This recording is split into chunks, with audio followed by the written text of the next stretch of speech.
Good morning. Good morning. Welcome to Unacceptable by Brother Hubert Roberts. Unmute your mic. Unmute your mic.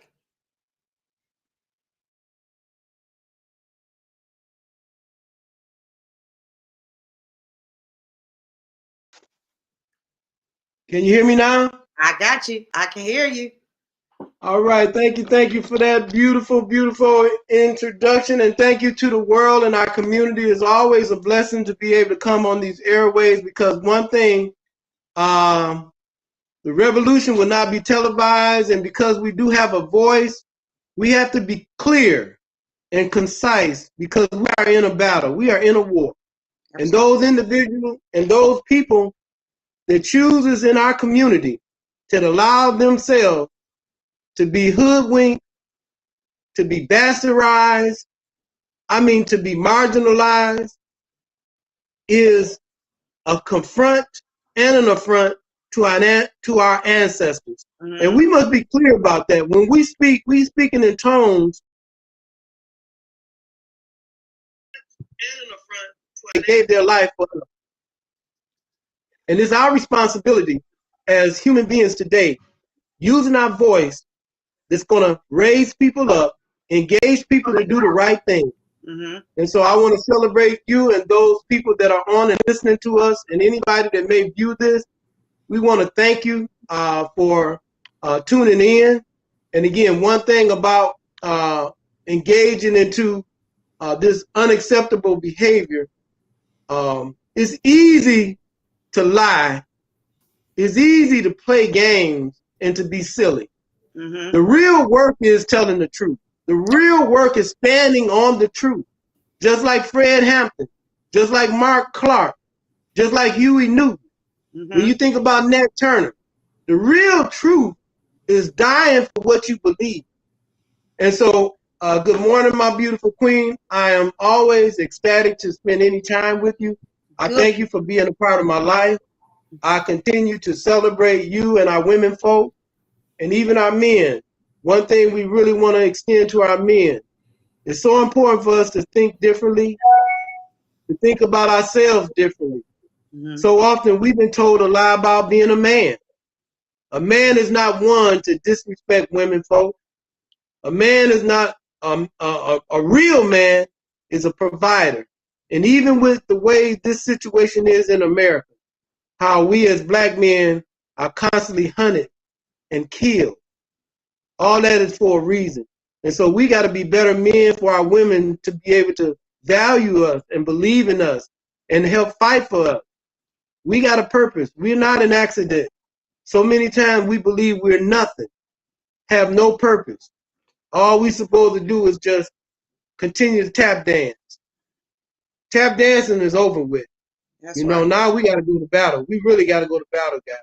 So again, that was my introduction, my sister. I just want to, again, extend a warm welcome to you and our listening audience. Good morning, Brother Roberts. As always, I appreciate you so much. I love you. I'm so glad to see you on this morning. Welcome, everybody, and thank you for tuning in last night to me and this morning to Brother Roberts. We appreciate you so much. We have some things to say. We have some things that we want to continue to uplift and bring awareness to you all, and we're going to continue to do that. As long as we're alive, we're going to do it. And even when we're not alive, we're going to keep doing it. I just want to share one thing with you, Brother Robert, since you said that. First of all, I want to say that I love you black men. And I know that they tell you that you're not nothing, but you are. And we value you, and we want you to continue to value us. So thank you for even saying that, Brother Roberts. One of my memories that came up from a couple years ago, I used to every day, Brother Roberts, I used to put out a daily positivity, and I or a daily just something positive and uplifting every day. I think I'm going to get back to that. I had not really been on Facebook in a while, but I would do that. And one of them came up in my memories, and it made me think about what you said. And it said, we live in a world of disposable things, but you are not one of them. You are irreplaceable, one of a kind, and there will never be another you. You are not disposable. Do not let anyone tell you differently. You are magical, and you are so dope. That was my positivity for the morning 2 years ago, and it's still relevant today. You are not disposable. You are irreplaceable, and we love you so much. I think that is so beautiful when you say those words, and I think so often we as black men and women, we don't celebrate each other enough. And those words is something that we need to start. And we said this a year ago about making sure that we are celebrating each other and just saying a kind word and hugging. You know, now if you don't want to do a physical hug, you can do a shadow hug. You know what I mean? I mean, and bump your heart, because so often we've been told a lie. That's a lie. A lot of times we've been told a lie that we are disposable. That's right. And so when you say those words, they mean so much, you know, so much, because we are definitely are at a crossroad in this time and space that we're living in. The mentality of many of our people, our children, older people, what social media is doing to our community, what the internet is doing to our community is appalling. Because back in the day, through the grapevine, things passed pretty fast back in the day. But because of social media, ugly stuff, evil stuff, negative stuff is winning. Instantaneously. I mean, it's like a feeding frenzy. You know, if you think about it, if it's young people fighting, if it's shooting, you know, they had a moniker on the nightly news. The nightly news was developed around sensation, right? What draws people to your station, right? So they sensationalize things, right? So killings and shootings, fightings, drama, just like you got reality TV, where the forerunner for that was the nightly news, right? So when you think about it in those contexts, you know, that shows you where the thinking of our minds are. Well, some of our people, where their minds really are, as far as totally in the gutter, right? Because you couldn't have a Fox News today. You could not have a Fox News today when it is the foundation of propaganda. I'm talking about daily lies. How does an opinion have any facts based in it? How does an opinion, unless your opinion is founded in facts, then you can, yes ma'am, and then you can, you know, you can write a story, you know, if you want to build a story on a fact, but you don't take your opinion and let a lie become a fact. So I heard what you was talking about, my sister. You mentioned about something that's dear to my heart, and that is history. I take history very, very seriously. History is the foundation of understanding where we come from, what's happening today, and how we can do some things differently tomorrow. When you think about the Injil, the Torah, the Dead Sea Scrolls, the Quran, Bible, when you talk about Ernest Hemingway, the great raps, when you think about Paul Dunbar, Lawrence Dunbar, the Three Musketeers, when you think about Michelle Alexander, you know, when you think about writing and books, They're based in facts. Mm-hmm. And so when you're dealing with facts, you are sharing information. Right. And because you're sharing information, because I did something yesterday or 100 years ago and I was not successful, maybe I shouldn't do it today. Mm-hmm. But if I've been doing stuff 100 years ago, sister, and it's evil, and to me I'm winning, so I'm going to enslave people, I'm going to kill people, I'm going to exploit people, I'm going to lie about people, I'm going to do all I can because it's all about greed and power. Mm-hmm. So last night I heard you guys were talking a little bit about the 200-year anniversary of so-called Flint, which is appalling. When you go back to, when you think about it in 1809 with Robert Smith, again, before we had any Europeans in Flint, there were Native Americans, meaning Chippewa, Winnebago, Shawnee, several other people were here already.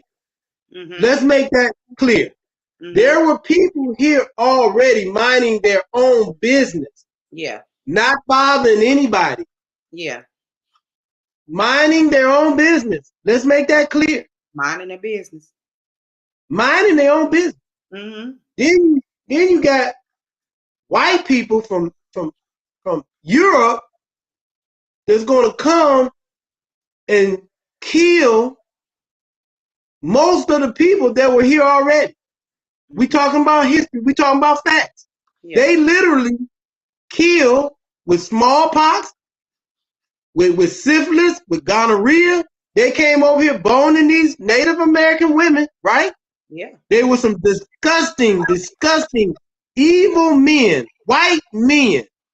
Don't get it twisted. Now, there's two schools of thought.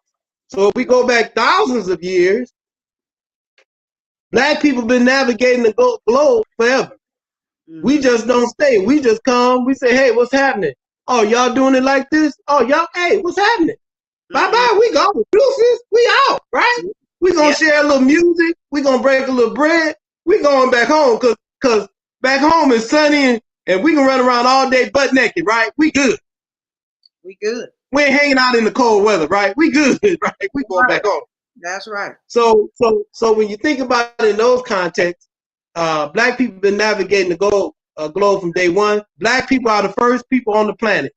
Let me make this very clear for white people. That's really black people. Black people. Everybody come from black people. Chinese people come from black people. Russian people come from black people. I don't. You got to start with black. Got to start with black. I know it's hard for you guys to accept it. You're gonna have to. You got to. I know it makes you mad. It's fact driven. It's fact driven. Fact driven. You know, and you think the appalling thing about all of this is, you know, how do you celebrate Flint, Michigan, when Flint, Michigan and all of the other cities, villages, and townships were birthed out of genocide and destruction? How is that a celebration? How is that a celebration? And even more appalling to people, even if you want to tweak the message and revamp it to make it inclusive, you know, because that's a thing now. Everything is inclusive.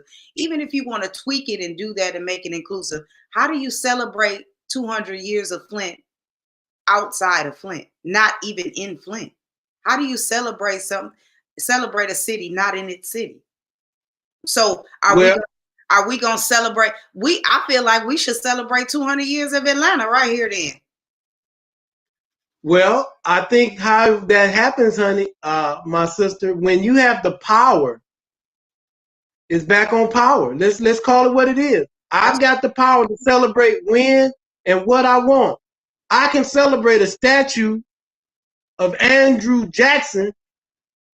There was a warmonger, genocide, and an evil, evil human being, right?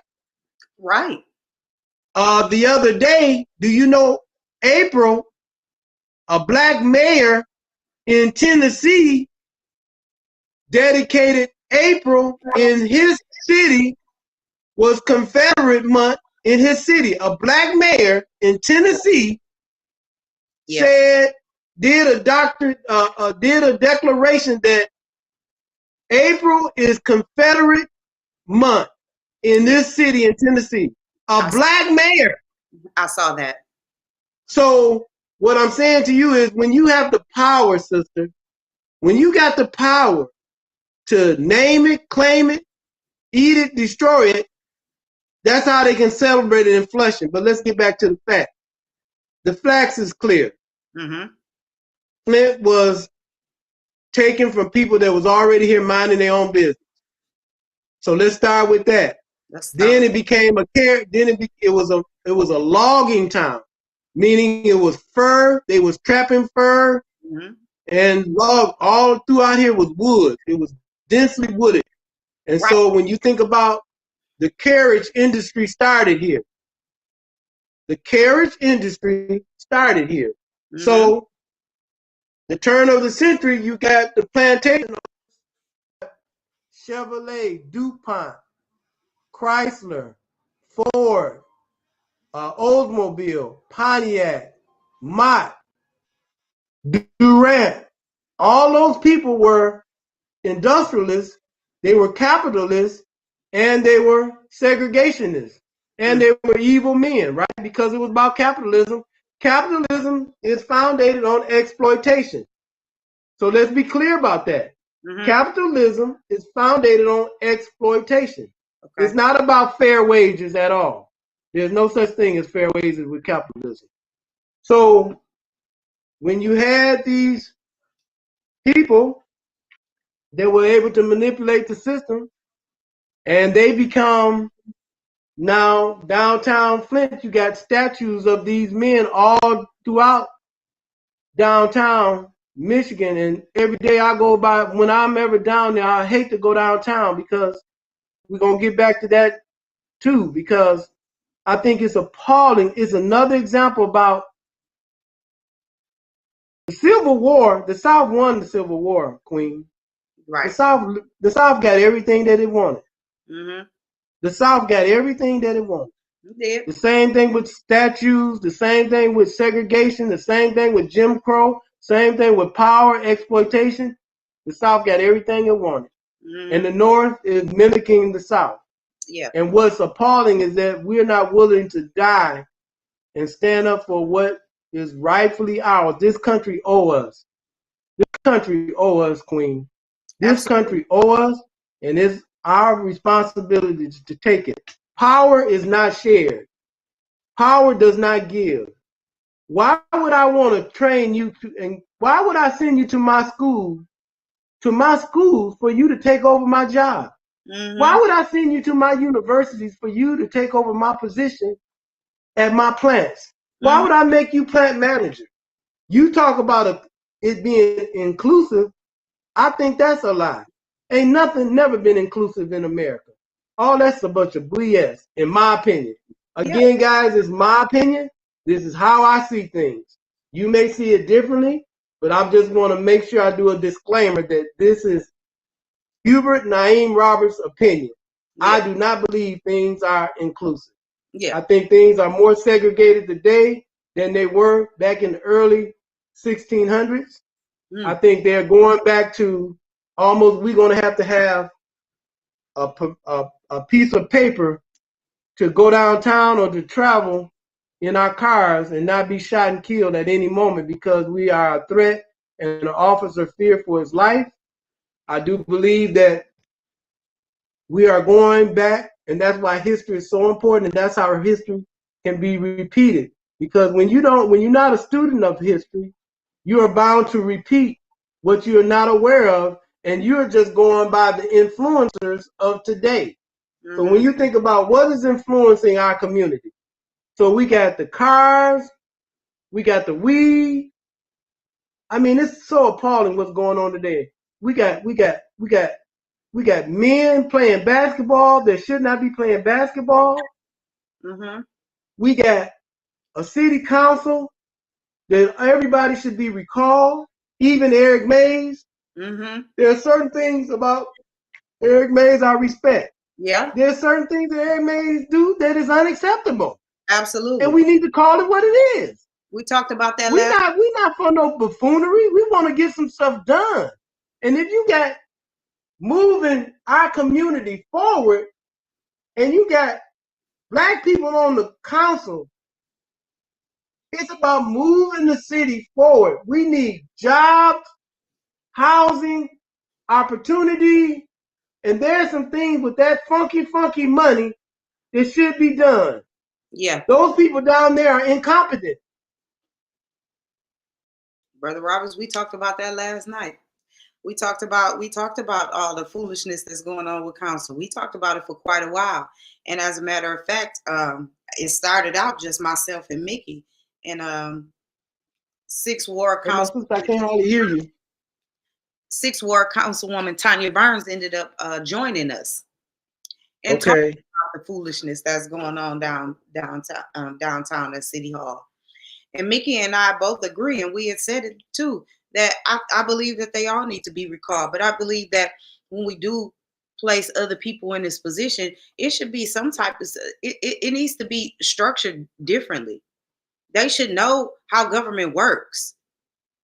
They should know how things move, how the money is supposed to move, and be able to get down to business and not be so emotional and be personal.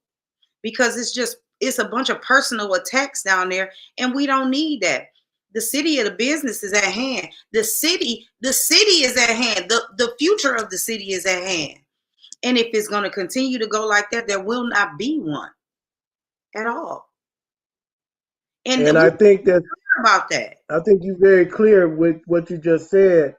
And my question to you, why would someone run for an office that are not equipped to handle that position, Queen? For the title. For the line on their resume. It's a whole lot of agenda going on. And it has absolutely nothing to do with the city of Flint. It's all personal gain.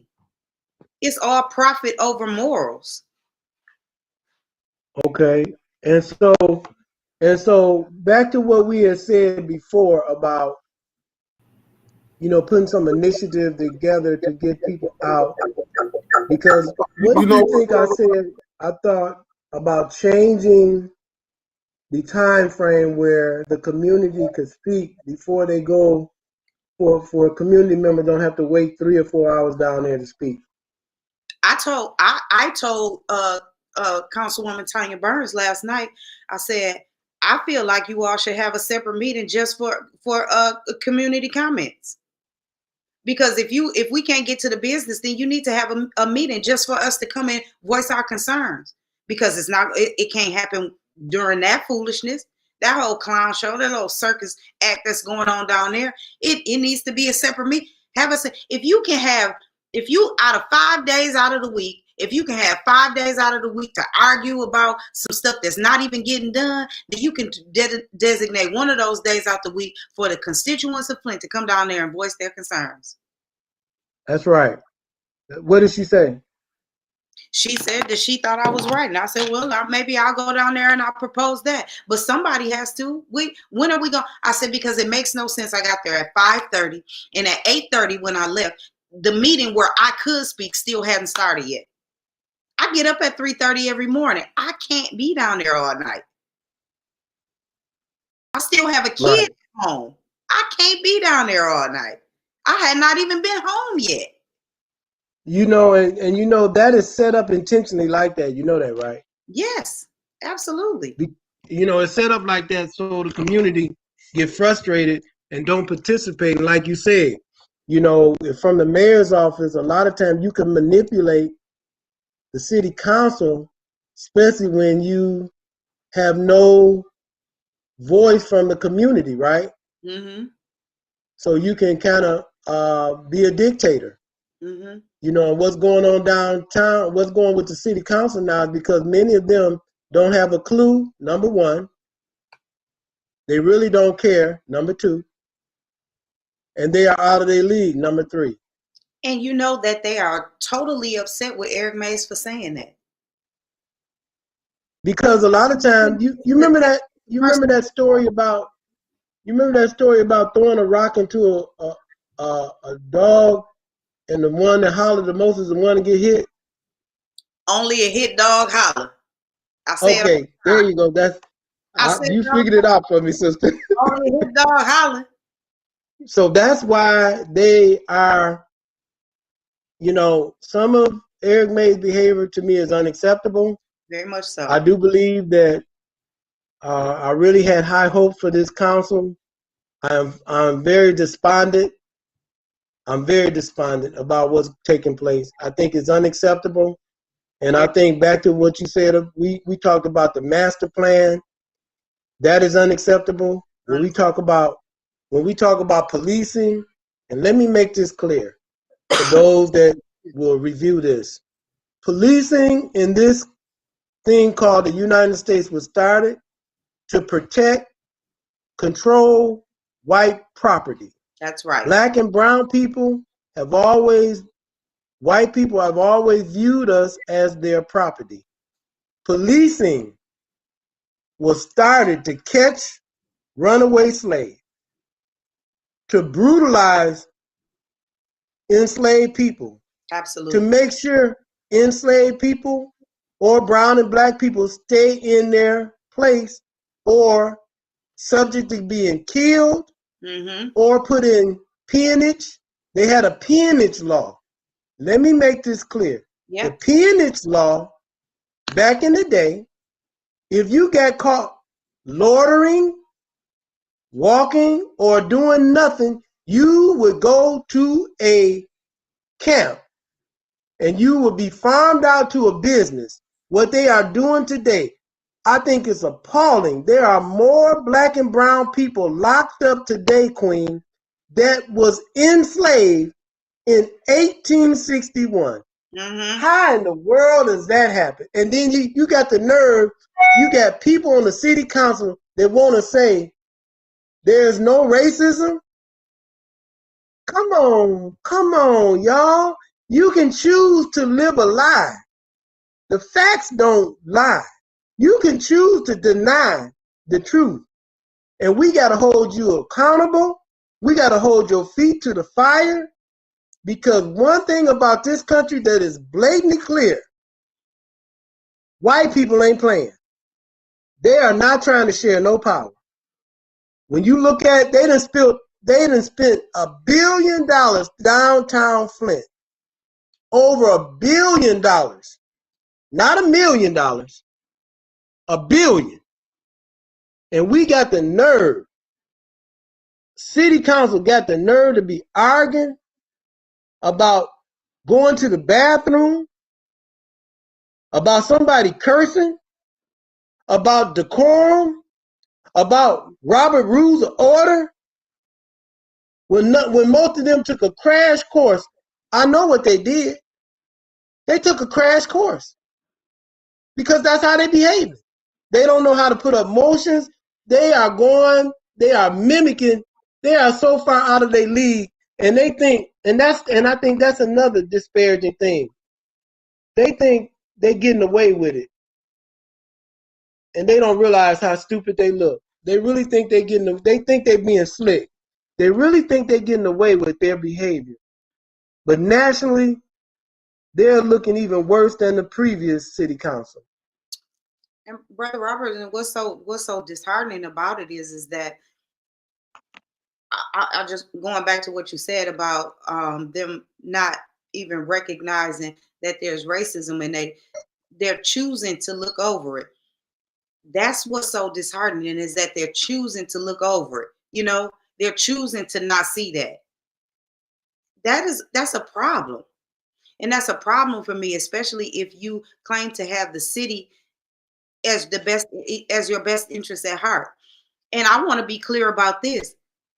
These these black people that are on city council are not doing, and even us, even some of us that have children and everything else, but these political figures, these black political figures, so-called political figures in Flint are not doing what the white people are doing.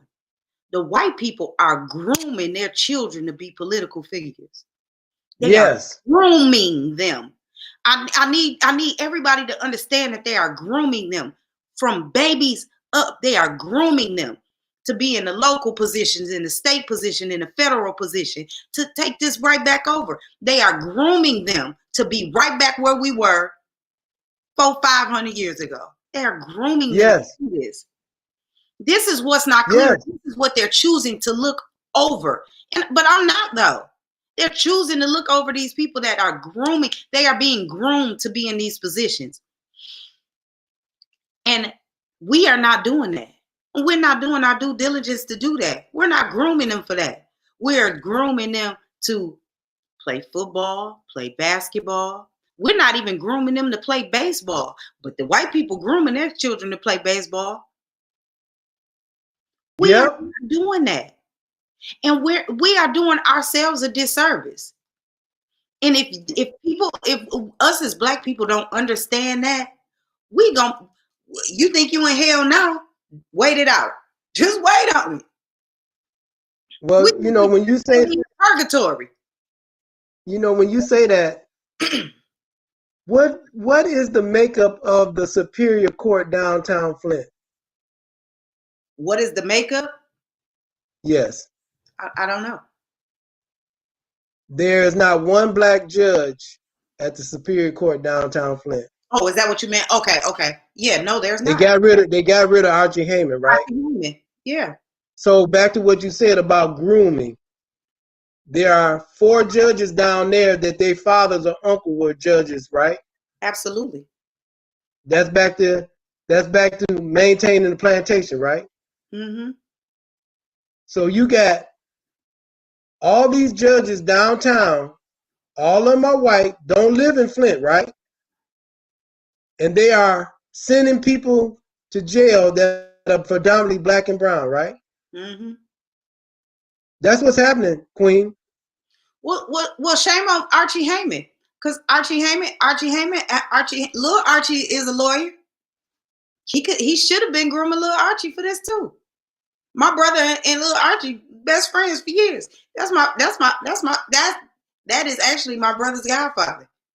Shame on him. Right.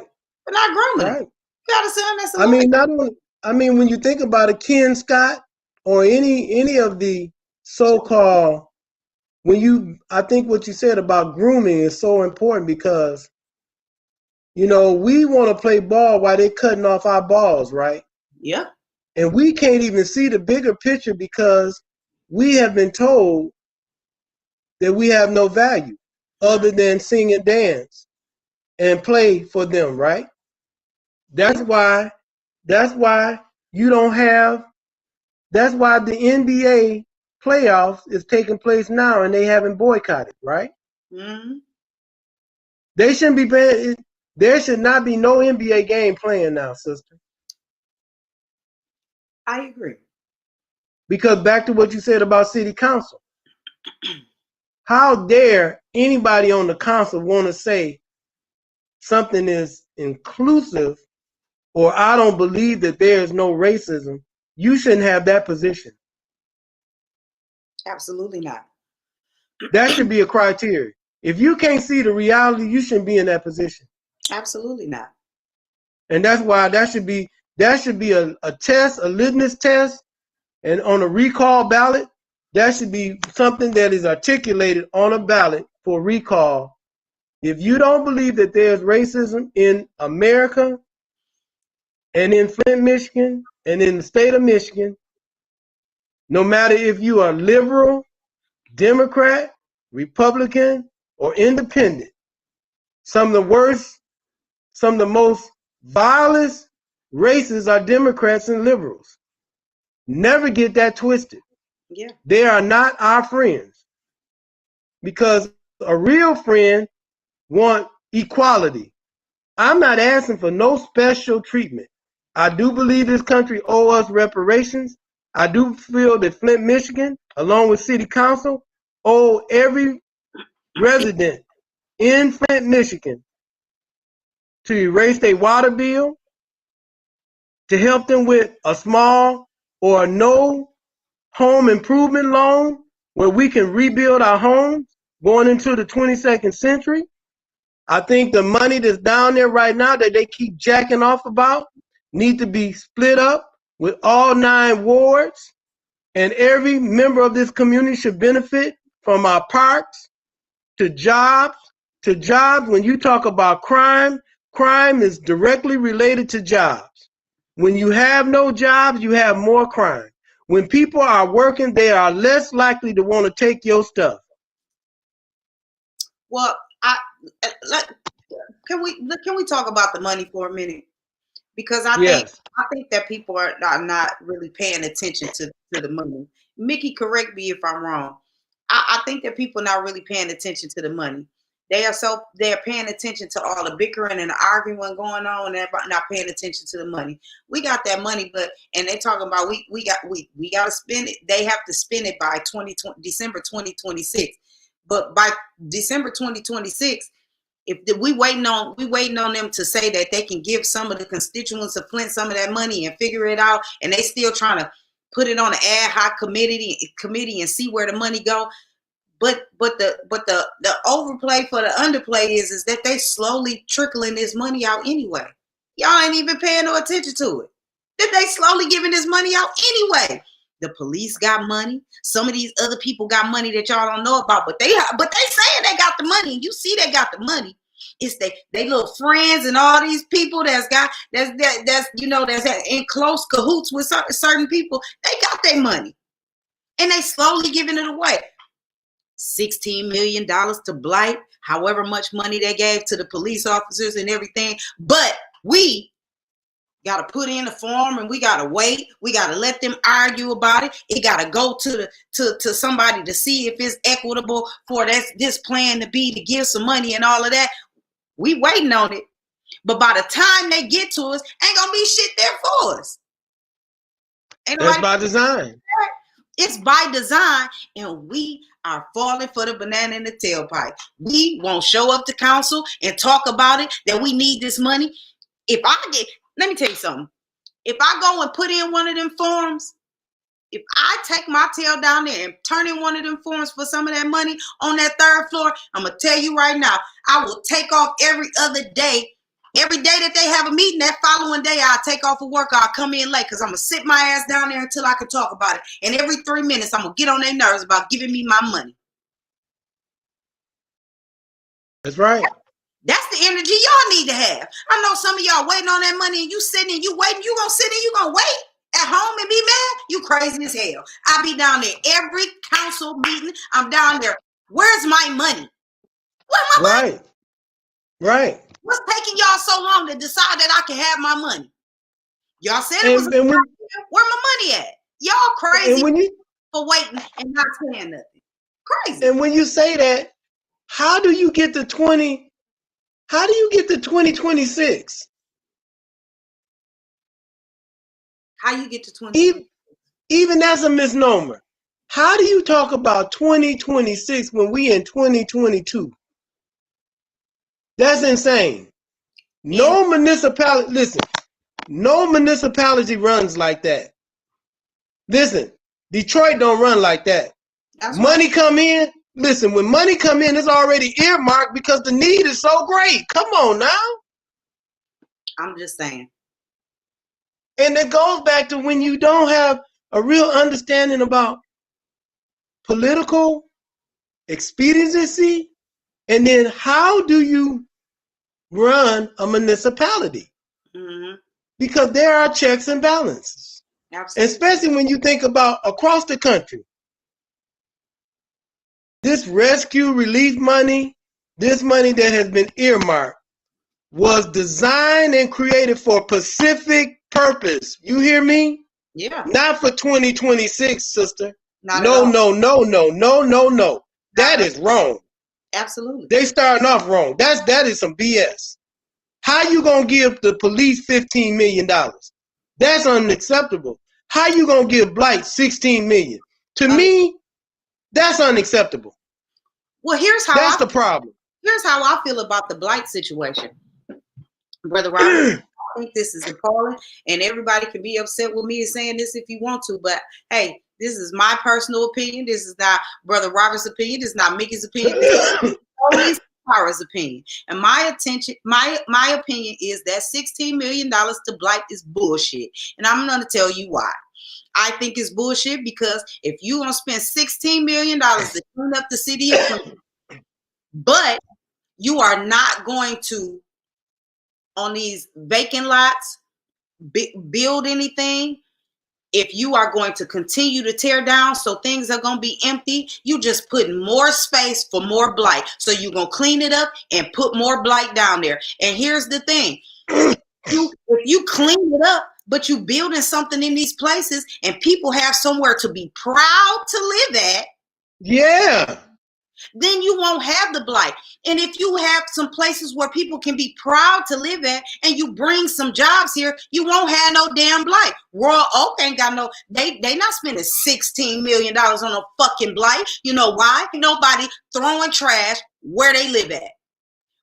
I was in Royal Oak last night. Royal Oak is like a man, the Griffin. Do you know what they doing in Royal Oak, sister? Come on, sister. It's beautiful. And that's a tiny little city. Yes. That city about this big.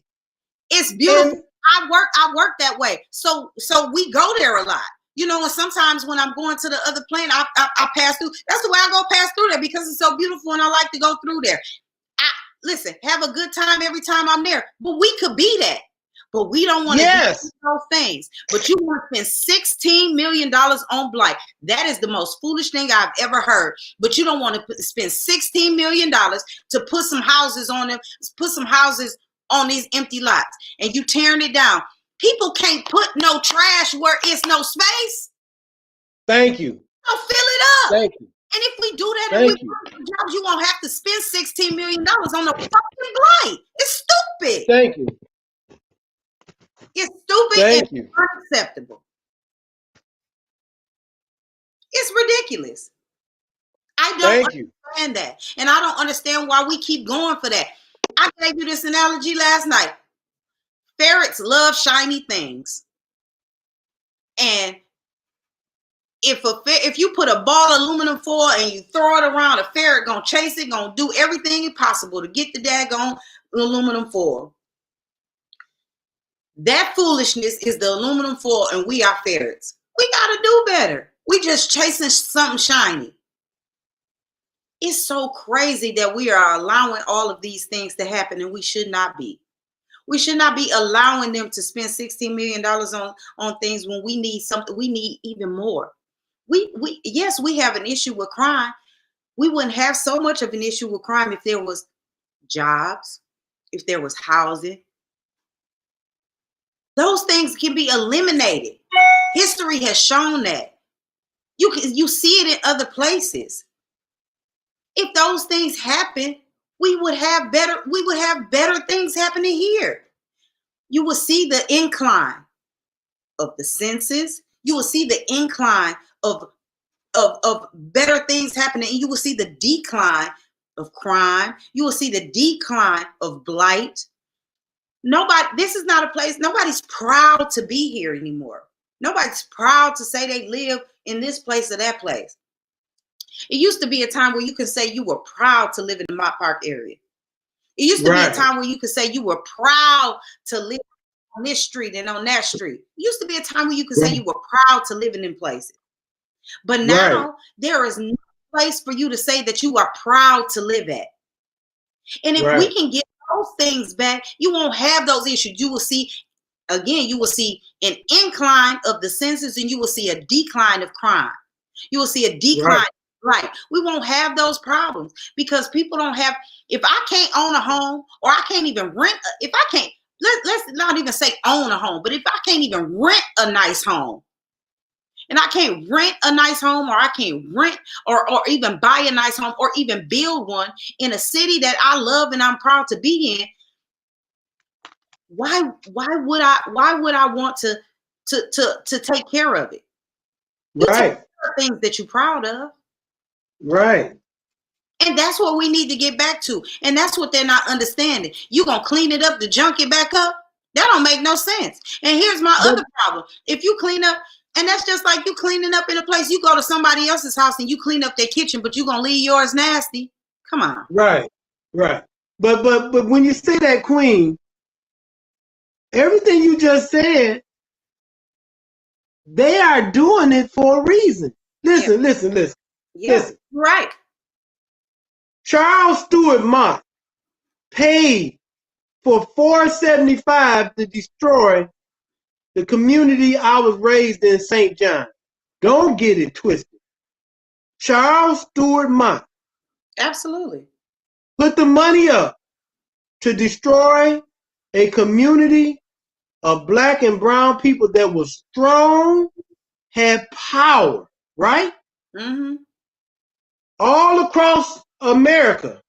After 1863, we had to make something out of nothing, sister. Absolutely. We had to make something out of nothing, sister. Absolutely. We built communities. We built thriving communities out of nothing, where we had everything we needed. We had everything we needed. And white people came in and dropped bombs. Yeah. And killed people, black and brown people. Yeah. The Colfax massacre. Yeah. Don't get me started with 1919 outside of Chicago, Detroit. Don't get me started in Arkansas. Arkansas. Yeah. Where they killed over in Arkansas. These black people say, we are not going to be sharecroppers no more. They came in there in 1909 and killed 400 black and brown women and children. Right. Tell me about what they do. Yeah. And then if you look at Detroit, what they did with the riots in Detroit and how Detroit then came back. Yeah. What Coleman Young put in place. They hated Coleman Young. Yes, but Coleman Young, do you know Coleman Young? Listen here, man. Coleman Young had a degree in chemistry. Don't get it twisted. In chemistry. Mm-hmm. Coleman Young was so bad, he was a lieutenant in the military. I love that. Coleman Young, I love that. I love Coleman Young. I love that he said, you ain't bringing nothing in here if it ain't benefiting black people. Holla, my sister. Holla. You ain't bringing nothing in here if it ain't benefiting black people. I love that. Holla. And again, and that's why Kilpatrick had such a problem, because he became the Kilpatricks had power. Yeah. He allowed power to corrupt him. He couldn't do it like the white boys, right? Yeah. He wanted to do it like the white boys, right? Yeah. And they tricked him. He's a smart brother. They tricked him. Yeah. Because the white boys been lying, stealing from day one. Yeah. We can't do it like they do it because we get caught every time. That's why they talk about Karen Weaver. You can't steal no money from no white people. Come on, sister. I just said that last night, Brother Robert. I just said that last night. There's no way she black and she a woman. Ain't no way that she gonna get away with getting that amount of money. Hey, like I said, I got some family that's petty thieves and they can't steal $5. And you think they gonna let her get away with that? Man, if y'all don't go, some dumbest shit I ever heard. That lady. But it always go with us. Like, listen, and this the real play. When it come to us, we can be our worst enemy, right? Mm. White people hate each other, but they got a singular mission when it comes to us, though. Absolutely. Many times they don't even like each other. But when it comes to us, destroying or exploiting us, the Jews, the Italians, the Chaldeans, the Koreans, all these other people, the Dominican Republic, the Mexicans, Latino, they can be one voice. But when it comes to us, we'll hate on each other, lie on each other, jealous of each other, then envy of each other, steal on each other, we'll kill each other. But we won't go kill that white man. That's right. George Zimmerman is still walking around today. Ain't no racism. He's still walking around freely. And people just looking at it. People done turned in, like I said, you done turned into Quentin Tarantino and Spike Lee. You would rather film him instead of kill him. Knock his ass out. Come on. If it make you happy, stand up for it. Die for it. That's the problem. Y'all ain't willing to die for it. Die for it. Die for it. If you gonna talk about it, be about it. I don't want to hear that shit. I don't want to hear it. I'm with you. I don't want to hear it. I don't want to hear it. Like you said, I don't want to hear it. I don't. Like I said last night, I talked about that incident that happened in Grand Rapids. That was a travesty. It really was.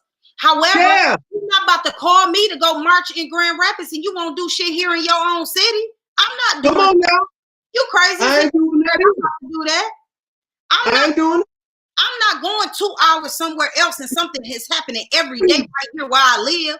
And you and shame on you. Shame on you for taking your ass 2 hours down there and you got things that's happening in your back door. That same night, let's be clear. That same night that march and that protesting was happening in Grand Rapids, that very same day and night, we had several killings here. We had that one that happened at Prime. We had that incident that happened down there at their store with those girls. That night was like the purge here in Flint. But you know why didn't nobody talk about it? And ain't none of these so-called activists talking about it and being about it and none of that? Because they had their funky asses in Grand Rapids and in Lansing. You wasn't here where the work needed to be done at. It's on you. You are appalling. You are a disgrace.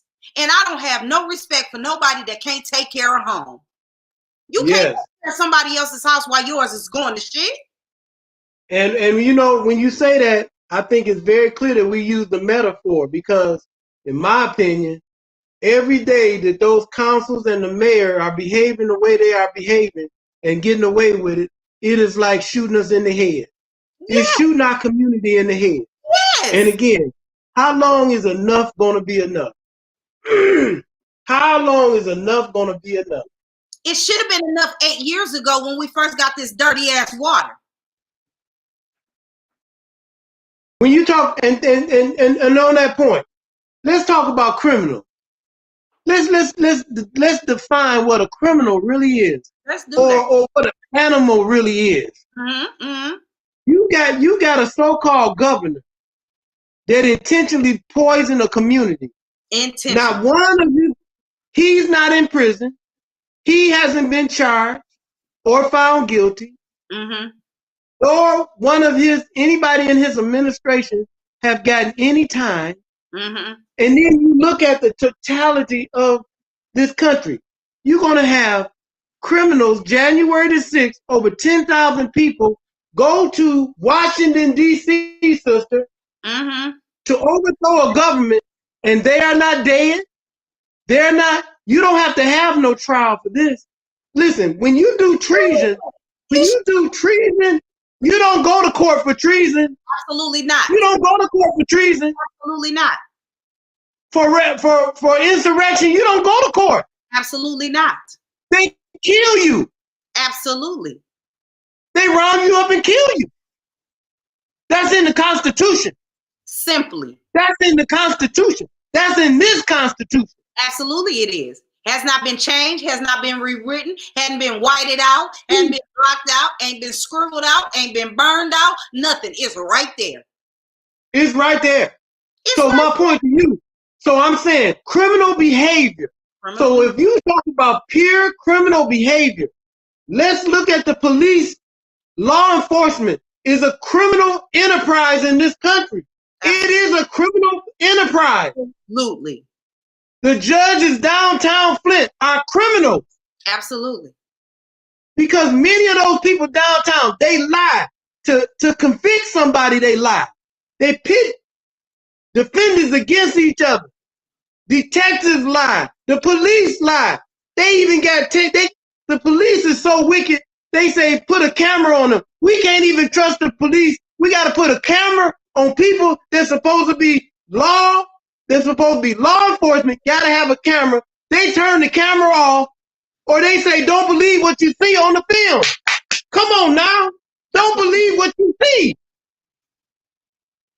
Don't get me started. Don't believe what you see. And now they're going to say, now they gerrymandering all the districts. Now they denying people the right to vote. Mm-hmm. And you think, how long are these so-called bourgeois Negroes that live in Grand Blanc, Flushing, Davidson, and Lapeer that want to be white, how long they going to be out there, then white people don't just say, man, let's just kill them? Not long. What they going to do then? Who going to come save them then, sister? Who? Listen, because I worked in Lapeer for 9 years. And it was just certain places I didn't go past. I know you didn't. I know you didn't. I ain't no fool. It was certain places. I know that's right. I know that's right. I didn't go past. And they would all want to get together and do things. And I say, we're going to have to go back the other way. I'm not doing it. I'm doing nothing. Thank you. You think I'm about to go in there? It's just some things I won't do. And let me be clear with this. McVeigh, we all know who McVeigh is, right? The farmer, McVeigh. Yeah. It's a bunch of them in Lapeer. Bunch of them. Come on. I worked with one. Come on. Listen, there's a whole lot of things that I wouldn't do, and I don't care if you work there, and if you have to work there to provide for your family, for your livelihood. I get it. You said it's a bunch of them there. Yeah, the McVeighs. Yeah, in Lapeer. Yeah. Lord. That's their birthplace after they came over from England. Absolutely. And the whole thing about that is, and the thing, and be clear, is when y'all feel like that that you can live there, and you go in there and they allow you to buy one of them houses in there over there. Be clear what I said. They allow you to buy one of them houses over there. Come on. It's not because you're welcome. It's not at all. It's not at all. They want something closer to them that they can torture. Come on. Understand that. They don't want to come out our way to torture your dumb ass. They want you closer. Come on. You think that that's not the truth, and you think that you exempt because they allow you to have a house there? You crazy as hell. Ask somebody that done lived in Clio that done got tortured. Hey, talking about Clio, look at this. Look what they did to my truck. Absolutely. That's Clio. Look what they did to my truck. Boom. Look at that. That's what they did to my truck. That's in Clio. That's at my ex-wife's house. She live in Clio. That's what they did to my truck. Don't get me started. I'm not inserting myself in any place. Let me tell you something. I'm not going nowhere where I'm just tolerated. Come on. You're going to celebrate me, and you're going to accept me, and you're going to respect me. I'm not going nowhere where I'm tolerated, where I feel like I got to walk on eggshells and I can't go out and I can't do nothing. You got me messed up. I'm not doing that. Did you see what happened to Michelle Obama's brother and white wife with their children? I didn't see that. What happened? You know, their children attend the school that Malia and them attended, right? Mm-hmm. You know, the school that all the president kids and the Congress kids go to, right? Mm-hmm. So last week, Michelle Obama's brother and white wife get mad because their children have been discriminated at the school, right? Mm. Did you see what Hubert did the other day? Well, who did? Harvard University. Yes. Isn't that appalling? Talking about $100 million when we talking about billions. Come on, sister, $100 million? When that school was built, just like Chase Bank, just like Wells Fargo, just like every business in America was built on black and brown people. Mm-hmm. Drop the mic. Now tell your city council people that. Messing with me. Tell your city council people that. every business, every agency, everyone was founded on enslaved black and brown people. Absolutely. Don't get it. And what's so messed up? Racism. And what's so messed up is we as black people won't stand together and exert our power. Once a white officer, black officer, once a police officer killed any of us, that police officer should die. Once a white person, Kyle Rittenhour gotta die. George Zimmerman gotta die. Playing with me. Playing with me. Brother Roberts, we just we won't form a united front. We black people, we so cowarded. We so cowards. Cowards. We are so cowarded.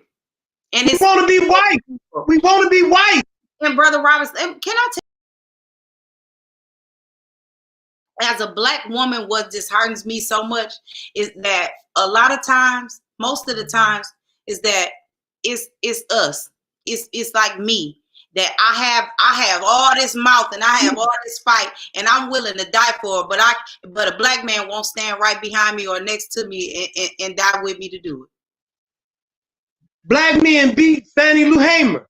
Black police officers beat Fannie Lou Hamer because the white lieutenant told them to. Now the black officer didn't turn around and beat that lieutenant. Don't get me started on what we do to each other. It's unacceptable, but let me tell you, sister, let's be clear. We have been brainwashed to hate ourselves. Absolutely. We have been brainwashed. We want to be white. We want to be white. I was in Royal Oak yesterday. It was appalling. This old man with this bad, beautiful sister. I wanted to get out my truck and take the girl from that man. I was so pissed off, man. Man, y'all just don't know, man. I got issues. I got to stay in the house sometime. I wanted to go out there and anyway, we have been brainwashed to hate each other. We want to be white so bad that we are losing our cotton picking mind, and that's why our community, because we always talk about it. It starts block, house by house, block by block. Our community could look so much better with what little we do have. So many of us get a little money and we go and give all our money to Maybach, to Benz, to Lexus, Floyd Mayweather. Who own a ring? How do you buy a ring or a watch? Satara, what is a $20 million watch? What is that? I don't understand. What is that, sister?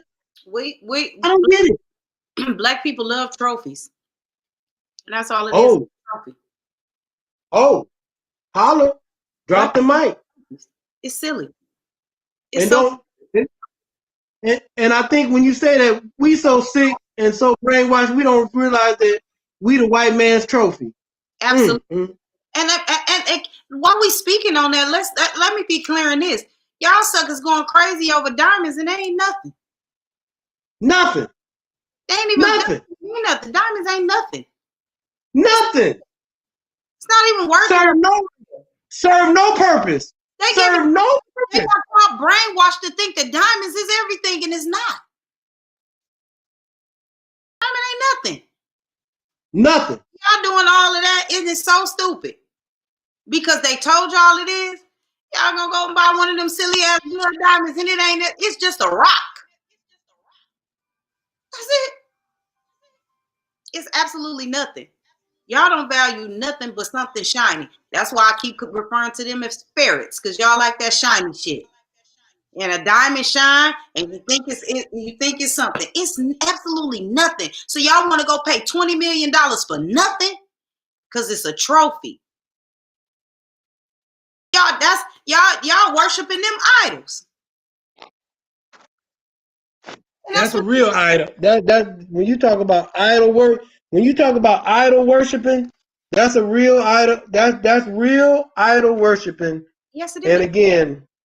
And again, that goes back to how you can be brainwashed to believe something is of value when our ancestors never valued that mess. We value cowrie shells. On the continent of Africa, we value cowrie shells. We didn't even value gold. You hear me? Real talk. Yeah. Real talk. Jack Gillespie, you talking about my nails ain't nothing and they too big? My nails I grew them. And just to be clear, Chinese people don't do my nails. Black people do because I invest in our people. Mind your business. And again, you know, one thing that we have to be real clear about our people, especially because our people are ignorant. And we have to accept many of our people are going to die ignorant. You know, we have to really lean into our own people that look like you and I want to be ignorant. They want to live a lie, and they want to believe the illusion that's called this country. And so I think when we are clear with that, and when we really, really, really focus on our history, because our history really, really is a wonderful history. When you look at the totality of especially in this country, we are not supposed to be here today. Absolutely. It is amazing and a miracle that we are here today. And I think that's a testament to our Creator. Absolutely. We are not an accident. We are not. We have a purpose. Yes, we and do. Although being lost, we can help find one another. And it's our job to find those that want to be found. Those that want to be lost, let them be lost. Absolutely. But make sure that they are out of our way. And some people like Clarence Thomas, like the council members, many of them have to go. Some may not want to go willingly, but you got to go. Absolutely. And no hard feelings, but this job is not for you. You need to go into daycare. You know, if you want to go into a job, maybe get the job that fits your talent. And since you want to be engaged in nothingness, we need somethingness.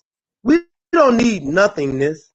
We need people that are engaging in changing things, not things remaining the same. Absolutely. We need some real energy that's going to hold each other accountable and that's going to work for all people. And not just for black people, not just for blue people, but for all people. We need some real leadership. Yes. We need some real leadership. So the leadership that we have in place needs to go as well. We don't need this current mayor. He needs to go as well. We need real leadership. We need real people that's trying to move this city forward. Yes, yes.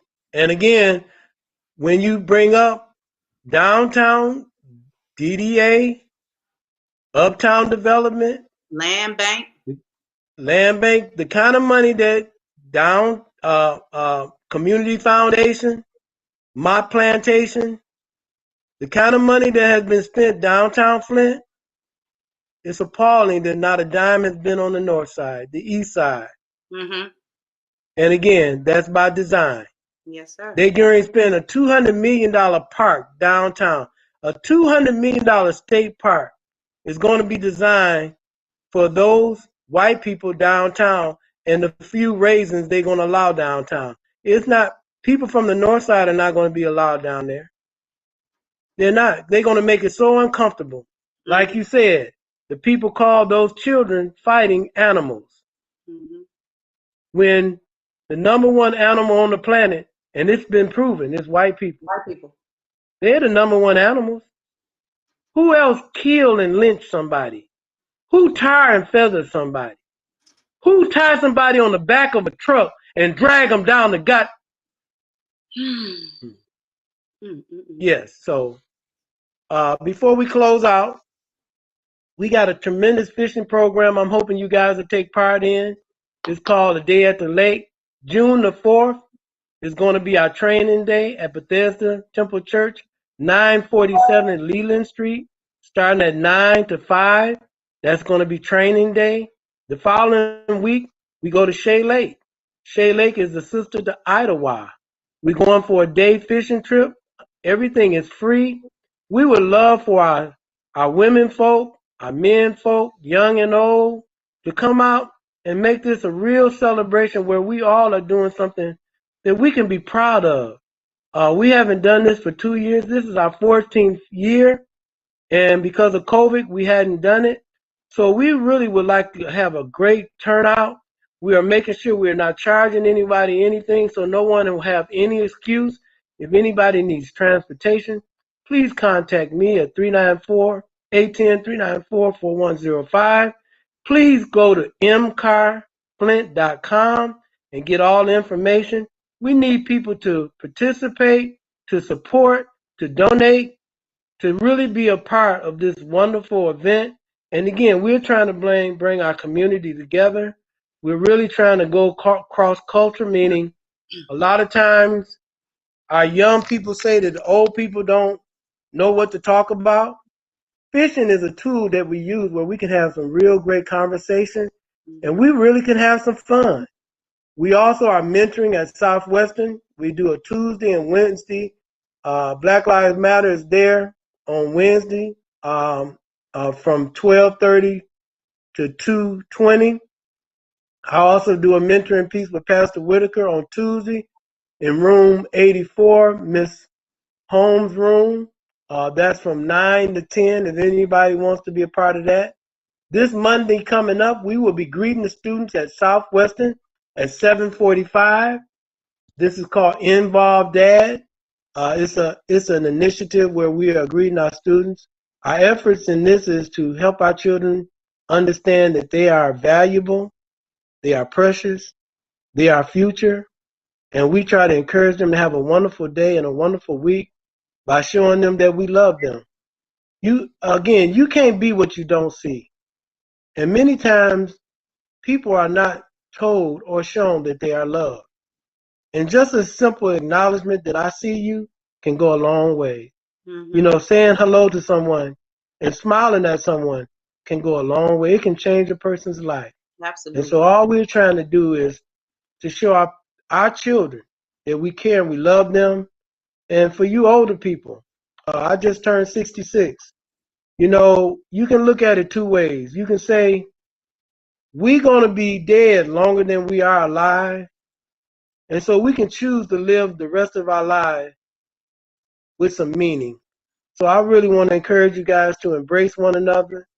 Let's start changing some things between one another. Let's forgive each other, first of all. Yes. Let's really work on forgiveness. But let's hold each other accountable.